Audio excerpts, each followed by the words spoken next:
And the view of the majority of the industry is that those regulations still should be complied with. They were formulated for good, sound, safe reasons, and that exemption should not be granted to them, simply to allow the use of a piece of equipment or technique which gives a particular advantage, particular attraction to a particular oil company under particular circumstances.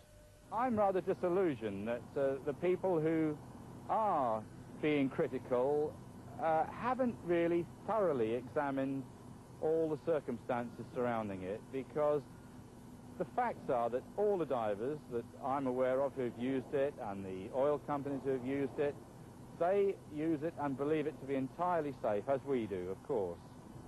The safety of the two men in the water is in the hands of this standby diver on deck, as with normal air diving. He can go to their aid in an emergency and help injured divers up into the bell. If we get a problem with just one of the divers, then the other diver can return to the bell and get out to his diving partner, possibly as quick as somebody who was diving from the surface would get to them. So there's no disadvantage to not having a bellman, in my opinion. But though divers defend it, the minibell faces an uncertain future. With only one diver working, it couldn't compete with conventional air diving, and in a cost-conscious industry, it's the cheapest bid that wins. Medical evidence is growing that deep air diving is dangerous.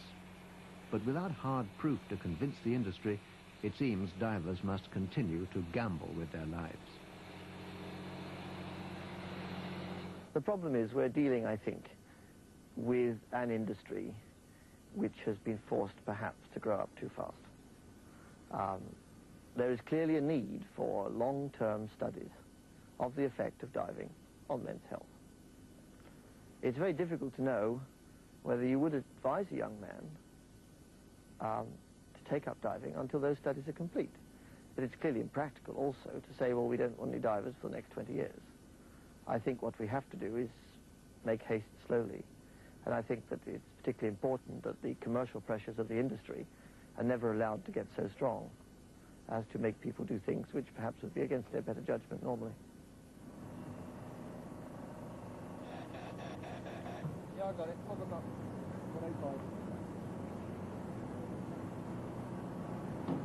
All right.